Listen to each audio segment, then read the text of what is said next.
Mi nombre es María Fajardo. Me dedico al coaching hace 13 años, después de haber trabajado muchos años en organizaciones y haber liderado equipos, sobre todo equipos en áreas de ventas. Cuando empiezo a trabajar en el mundo del coaching, empiezo a buscar, como muchos de nosotros, cuál era mi rumbo. Y en un momento me doy cuenta que yo no tenía que buscar mucho más allá de lo que tenía enfrente de mis ojos.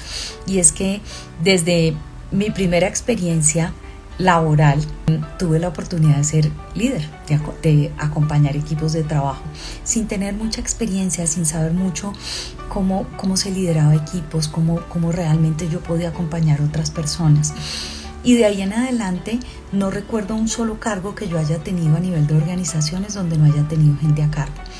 Y a pesar de eso, nunca tuve un acompañamiento de alguien que me dijera cómo ser líder, cómo acompañar a otros. Eso era algo que en esa época era desde la intuición, que lo hacíamos todos como nos imaginábamos que era. Y cometí muchísimos errores a costa mía y a costa de otros también. Y yo creo que eso tiene que ver con que hoy en día yo me dediqué a acompañar líderes, un poco sirviendo desde mis heridas, desde todo aquello que para mí fue tan difícil y que aprendí con muchísima dificultad. Hoy en día quiero ponerlo al servicio de otras personas. Eso ha sido. Miremos cuál es la definición que tiene la ICF de lo que es coaching, y la voy a leer. ¿Qué es el coaching? La ICF define el coaching como la colaboración con los clientes. A mí me gusta decir coaches, me parece, no sé, es un tema para mí más romántico, en un proceso creativo y estimulante que les sirva de inspiración para maximizar su potencial personal y profesional. Fíjense que esto aquí es muy importante, el personal y el profesional. Desde ese lugar yo agregaría, como de mi cosecha, como de lo que yo considero, que el proceso de coaching es un espejo. Yo acompaño a otros y les sirvo para reflejarse de lo que ellos ven o puede que no vean de sí. Bueno, y teniendo en cuenta qué es el coaching, como se los acabo de describir, miremos qué es el coaching ejecutivo. El coaching ejecutivo tiene que ver con un proceso de acompañamiento, así como decíamos en la definición de lo que es coaching, que sea creativo y estimulante, que les sirva de inspiración para maximizar su potencial, y en este caso es su potencial profesional. Para llegar ahí hay algo que es bien importante, que también lo define la ICF, y es que en el coaching ejecutivo siempre hay un patrocinador. ¿Qué quiere decir el patrocinador? El patrocinador es el que paga el proceso. Es la empresa donde yo estoy colaborando, que se va a ver beneficiada de ese trabajo personal que yo voy a llevar a cabo. El patrocinador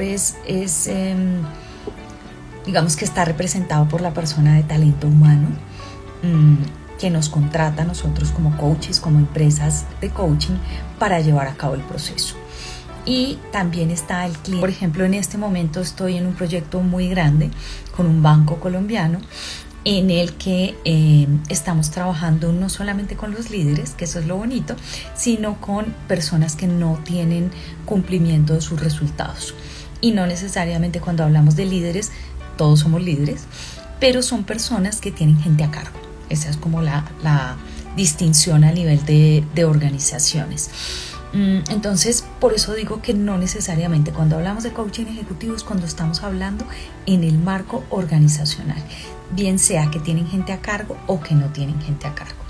Bueno, y con estas claridades, y si no hay comentarios ni preguntas, entremos un poquito al tema de hoy, que son los mitos del coaching ejecutivo. Yo me ponía a pensar hoy cuáles son esos grandes mitos que yo vengo escuchando en estos 13 años. Uno de los grandes mitos, y lo conversaba hoy con un colega, tiene que ver con que el acuerdo de coaching solamente se hace en coaching ejecutivo.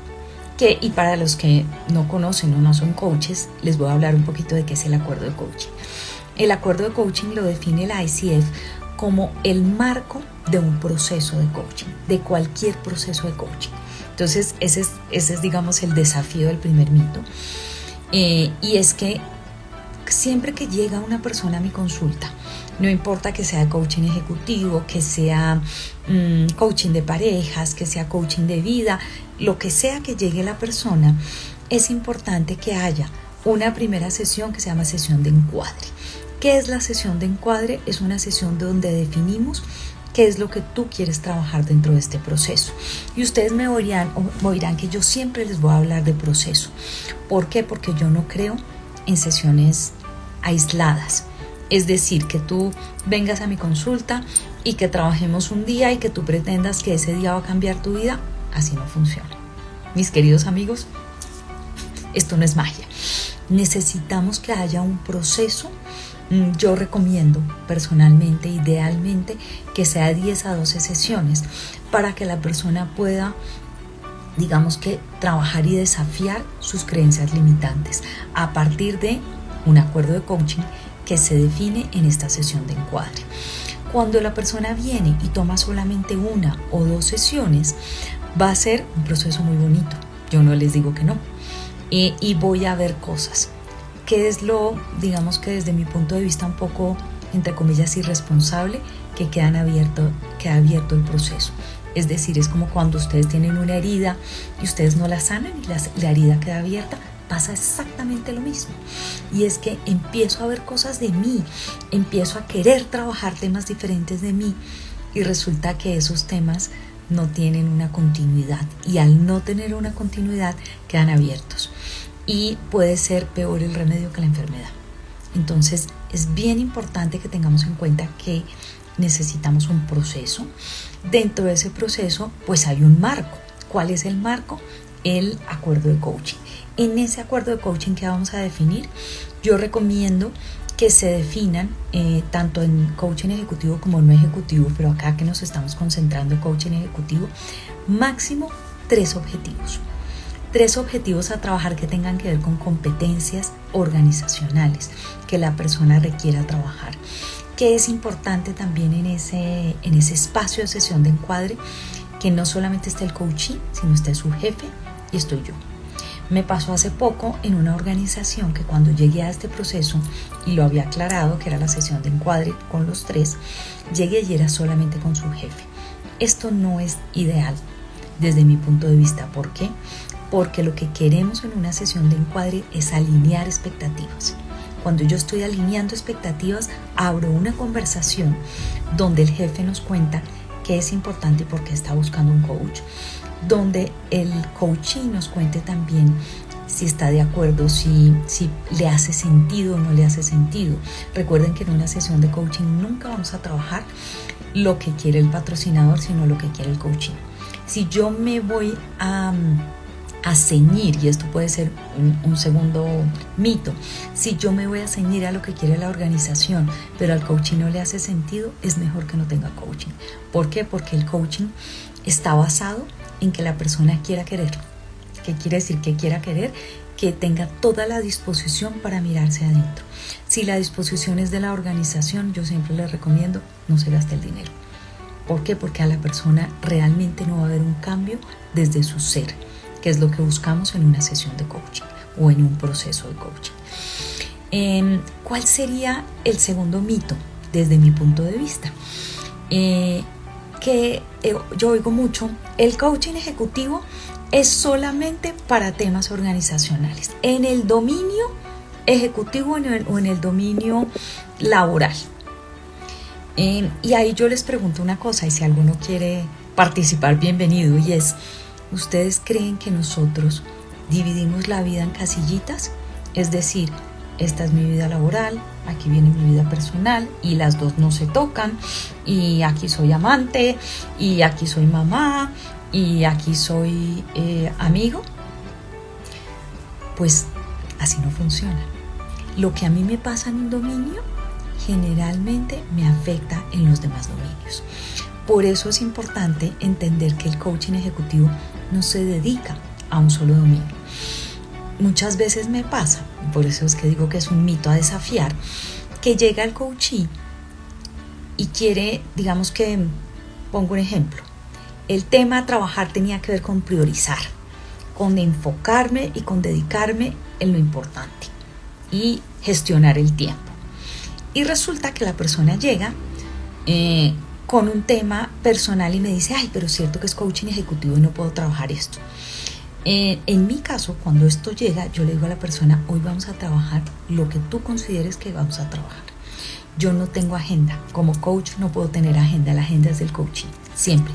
Esto es ley en un proceso de coaching, ejecutivo o no ejecutivo. Es decir, si la persona puso el tema de priorizar, pero llega con un tema que no necesariamente es de coaching ejecutivo, vamos a llegar allá. Como sea, vamos a llegar allá. ¿Por qué? Porque eso es lo que a la persona le duele y le está afectando. Y eso es lo que le está impidiendo lograr los resultados que la organización le está pidiendo. Mal haría yo como coach en decirle, no, esto no es del dominio del coaching ejecutivo. Entonces es muy importante desafiar ese mito tan grande. Cuando a mí me dicen, no, si te llega, por ejemplo, con un tema que se divorció, tú tienes que cambiar rápidamente el tema. Yo como coach no tengo que nada. Yo tengo que acompañar al coachee con lo que él trae y lo que él necesita y confiar, y créanme que en mi experiencia siempre pasa. Vamos a llegar a lo que necesitamos llegar para conseguir los objetivos que nos hemos planteado en la sesión de encuadre. En este caso, puede que, sigamos con el tema de priorizar, con este ejemplo, puede que la persona traiga este tema, el que sea que está trayendo, y recordemos algo, alguna creencia, algo que escuchó en su familia, un paradigma, una creencia limitante que tenía que ver con el manejo del tiempo. Cuando nosotros como coaches no nos vamos al pasado, nosotros nos quedamos en el presente. ¿Por qué? Porque esto es coaching y no es terapia. Eso es bien importante tenerlo en cuenta. No obstante, cuando estamos ahí, si a la persona esa creencia de cuando tenía 3 años le sigue haciendo sentido, está todavía en su presente. Y es importante poder validar cuáles son las emociones que aparecen, cómo le está afectando esa creencia y en qué otros dominios la tiene. Puede que la tenga en el dominio del trabajo, pero también lo puede tener en algún dominio personal. Entonces me está afectando en todo. Vuelvo al tema de que somos una sola maleta. Siguiente creencia. Las emociones se quedan en casa. Yo estoy muy acostumbrada a llegar a las organizaciones y que me digan, no, aquí no queremos que empiecen a llorar ni que empiecen a hablar de sus emociones. Eso lo dejamos para que se queden en casa. De hecho, en estos días me pasó que estoy organizando unos talleres para unos ejecutivos y me dijeron, yo propuse que trabajáramos un tema de mundo emocional. Y me dijeron, no, este tema no nos queremos meter ahí, necesitamos un tema muy ejecutivo. Y yo les pregunto una cosa, ¿ustedes creen que nosotros, como seres que estamos en este plano, somos no emocionados? Díganme una sola persona que no esté permeada por las emociones. Todos, absolutamente todos, estamos afectados por las emociones. Y en el mundo organizacional nos enseñan, entre comillas, que las emociones se quedan en la casa, y eso no existe. Lo que es importante es aprender a observarlas, a mirarlas y transitarlas. Porque si yo sigo dejándolas en casa, teóricamente, a lo que yo me resisto persiste. Entonces, si hay una frustración por algo que pasó en la organización y yo me resisto a esto y hago cara de póker como si nada estuviera pasando, eso me va a seguir afectando, me va a afectar los resultados del trabajo y me va a afectar la salud también. Entonces es muy importante entender que en los procesos de coaching ejecutivo sí o sí van a salir a flotar, van a salir las emociones, van a estar a flor de piel. No sé qué emociones, las que sean que estén pululando en esa cultura organizacional. Todas las culturas organizacionales tienen una emoción que las permea, que ya no estamos hablando de una emoción sino de un estado de ánimo. ¿Por qué? Porque las emociones que permanecen más de un tiempo determinado se terminan convirtiendo en estados de ánimo. Entonces es bien importante que tengamos en cuenta eso, que las emociones están presentes. Y esa es una de las, digamos, de los mitos más grandes que tenemos a desafiar. Hay otro, y este último, para ir cerrando, porque habíamos hablado de un espacio de 20 minutos, me voy a ir más o menos a 25 minutos para contarles esta última, no menos importante, y es que el coaching es solamente para el ejecutivo. ¿Ustedes creen que hay líderes sin equipo? ¿O hay equipos sin líder? Yo digo que estamos completamente relacionados, está tejido. El líder tiene sentido porque hay un equipo que acompaña. Y el equipo tiene sentido porque hay un líder. Entonces, pensar que en un coaching ejecutivo solamente va a aparecer ese líder es decirnos mentiras. O es no ir a lo profundo de lo que pasa en el proceso de coaching ejecutivo. Por eso yo recomiendo que dentro del proceso haya un espacio que se llama el coaching de sombra. A mí me hace mucho sentido, considero que es uno de los espacios más maravillosos dentro del coaching ejecutivo, que es donde yo acompaño al líder en un espacio con su equipo de trabajo y yo digo que yo estoy en modo cremallera. En ese espacio yo no opino, yo me siento en un lugar.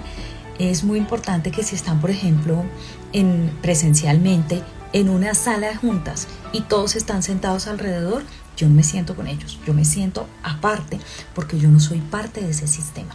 Yo estoy acompañando al sistema, observando. Si yo estoy adentro, voy a perder ese observador, voy a perder esa mirada desde afuera.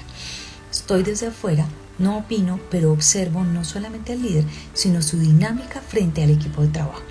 No deja de ser coaching ejecutivo. Yo no me estoy metiendo en coaching de equipos, que ese es otro tema que en algún momento si quieren conversaremos. Pero en el coaching ejecutivo yo estoy observando a ese equipo en relación con su equipo, a ese líder, en relación con su equipo de trabajo, cuáles son las dinámicas, cómo es la comunicación del líder con el equipo, cómo ejerce su liderazgo, cuáles sus automáticos con el equipo, qué tanto escucha al equipo. Y todo eso es importantísimo, es un material importantísimo para continuar el proceso.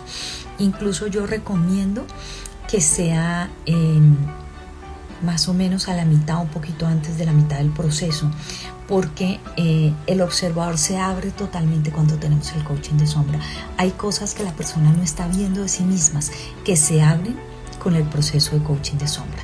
Después del coaching de sombra viene un espacio de feedback solamente al ejecutivo y de ahí puede que se abran una cantidad de cosas impresionantes. Yo tuve hace unos 3 años un proceso muy grande con una compañía del sector público, donde cuando introdujimos el tema del coaching de sombra, íbamos a trabajar 6 meses y terminamos trabajando con esta empresa 2 años y medio. ¿Por qué? Porque terminaron pasando una cantidad de cosas que ni ellos ni nosotros nos imaginábamos. El proceso tomó unas dimensiones mucho más grandes. Por eso es que es como yo tengo este observador y amplío el observador con el coaching de sombra. Entonces decir que el coaching va a ser solamente para el ejecutivo, yo eso lo dudo. Bueno, estos han sido los mitos que les traía hoy en términos de coaching ejecutivo. Me ha encantado conversar con ustedes. Síganos en Mundo Valiente. Para nosotros es un placer traerles todos estos espacios. Recuerden que vamos a estar siempre los miércoles a las 6 de la tarde y les mando un abrazo a todos. Me encantó estar hoy con ustedes. Hasta luego.